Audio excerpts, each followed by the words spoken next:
얼마 전에 시진핑과 김정은 국무장관의 그 만찬이 있었죠, 중국에서. 그때 나왔던 술이 뭐냐면 마오타이라 그래가지고 중국의 굉장히 그 소울 술이에요. 명주라고 부르기도 하는 술인데 당시에 나왔던 그 술이 2억 원이라고 합니다.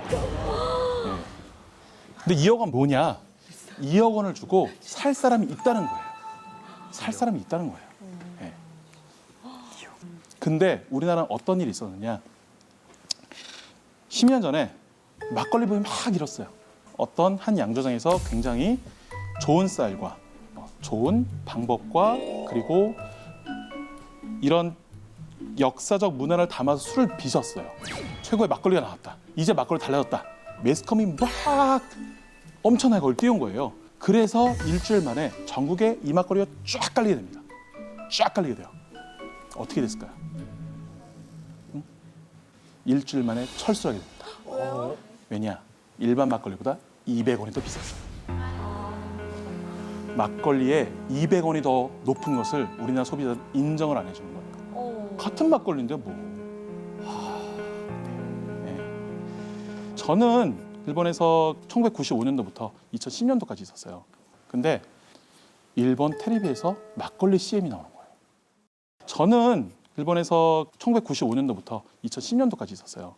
근데 일본 텔레비에서 막걸리 CM이 나오는 거예요. 니꼬리 막걸리 이 막걸리 니꼬리 막걸리 이 막걸리 니꼬리 막걸리 이 막걸리 막걸리に甘やかされよ이 막걸리. 우리나라는 농활해서 그리고 그냥 짠하고 꺽하고 크하고. 근데 이 막걸리 문화를 여성들이 좋아하는 문화로 일본은 바꿔가더라고요. 여성들이 좋아하는 거. 자기 전에 한 잔. 그런 문화로. 그러면서 막걸리가 일본에 굉장히 한때 붐을 붑니다. 붐이 많이 일어나죠. 일본 경제신문이 지정한 트렌드 7위에 올라서게 됩니다. 그때 상케이 신문이라는 유력 신문에서 이렇게 막걸리의 매력에 대해서 소개를 했어요. 첫 번째, 아이보리 컬러다. 우리는 누리끼리 하다고 하죠. 그러다 두 번째는 저도수다. 도수가 낮다, 편하다. 세 번째는 생이다. 마지막엔 탄산 이렇게 나갑니다. 그러면서 그 상케이 신문에서 얘기한 게 뭐냐면은 이걸로 인하여 일본 사케 시장의 부흥을 이끌어주는 단서가 되고 있다고 얘기를 해요. 이제까지 늘 살균 처리했던 사케들이 생사케로 바뀌어요. 그러니까 그들의 스펙트럼을 넓혀주는 거죠. 근데 우리는 어떻게 했느냐? 팔아야 되잖아요. 팔아야 되잖아요. 그래서 막걸리의 감미료를 당시에 2배로 넣어서 팔아요. 갈아야 됩니다. 단 건 어떻게 되겠어요? 물리잖아요. 질리잖아요. 음식하고 매치하기 어렵잖아요. 그러다 보니까 지금은 많이 죽었지만 그래도 일본 사케 양조장들에서는 이 막걸리의 매력을 알고 일본에서 막걸리를 만들고 있습니다. 사실은 제가 한 일주일 정도 네. 그 일본의 노자와라는 물이 맑고 이제 스키로 네. 굉장히 유명한 지역에서 그 지비루라 그래서 네, 그 네. 지역의 맥주를 네, 네, 판매하는 네. 곳에서 한 일주일 정도 일을 하면서 이제 방송을 했던 적이 있었는데 아. 지사케가 굉장히 유명한 지역이었어요. 하루에 5가지 이상의 술을 매일매일 먹어가면서도 아직도 못 먹어본 술이 있었고 겨울에만 만드는 이제 호꼬라는 아주 유명한 정종이 있었어요. 네, 네. 그래서 그 사케도 먹어봤는데 어떤 그 술에 대한 프라이드를 굉장히 가치 있게 높여서 설명을 해주시기 때문에 맛도 그만큼 더 있었거든요. 그래서 뭔가 막걸리도 좀 그런 식으로 좀, 네, 맞아요. 가치를 좀 있게 좀 우리나라는 설명을 좀 해주면 그게 좀 부족한 것 같아요. 실은 없었던 것이 아니었는데 예. 산업화를 진행하면서 빨리 취하고 그런 거밖에 남지 않았던 거죠. 근데 요즘 그것이 살아나고 있어요. 막걸리 종류만 1,500 종류가 된대요.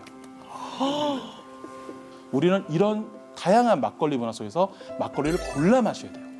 아무 막걸리를 마시면 안 됩니다. 막걸리는 보통 출하된 지 2일에서 4일째 정도 제일 맛있다고 하는데 단맛을 좋아하시는 분들은 이제 막 출하된 걸 좋아하기도 하시고요. 쓴맛을 좋아하는 분들은 숙성시키는 분도 계세요. 그러면 단맛이 굉장히 많이 사라집니다.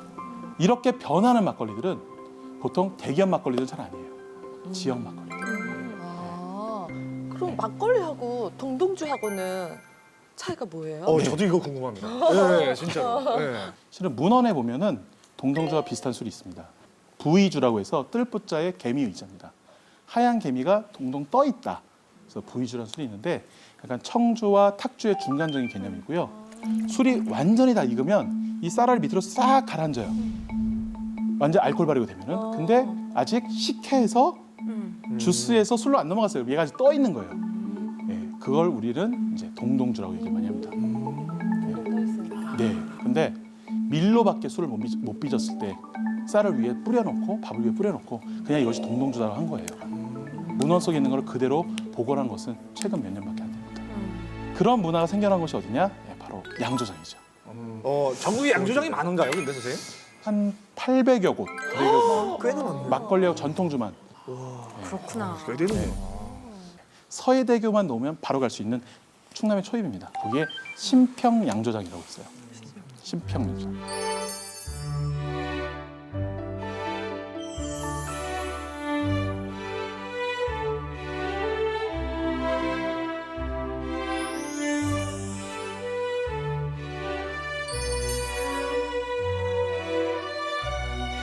그 당지의 유명한 쌀이 뭐냐면 해나루 쌀입니다. 해나루 쌀이 있어서 술을 빚는데 가장 중요한 게 뭐냐면 아버님이 독실한 불교 신자세요. 그래서 사찰의 곡차 문화를 복원하겠다고 하시면서 거기에 연잎을 넣습니다. 근데 신기하게도 여기 술을 마시면은 차분해져요, 사람이. 네, 차와 같은 느낌입니다. 이 술을 빚는 그 아버님, 그러니까 2대, 3대 되는 분, 김용세 옹 그리고 김동교 씨 이 두 분의 성격이 그렇게 차분할 수 없어요. 술 빚는 분을 보고 술 맛이 느껴집니다. 가면은 막걸리 소믈리에 체험 같은 것도 해볼 수 있고요. 막걸리 칵테일 같은 거 만들어 볼 수도 있고요. 그리고 영조가 마셨던 것이 오미자 차라 그랬죠. 예. 오미자로 와인을 만드는 곳이 있습니다. 오미자의 주산지가 어디냐? 주산지 어디냐? 바로 문경이죠.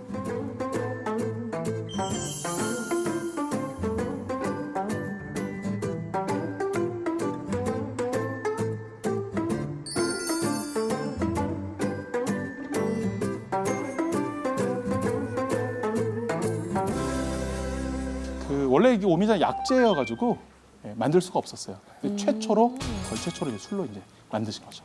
근데 오미자는 단맛, 짠맛, 신맛, 매운맛, 쓴맛 여러 가지 맛인데 단맛 말고는 다 술 만들기가 너무 어려워져요. 맞아.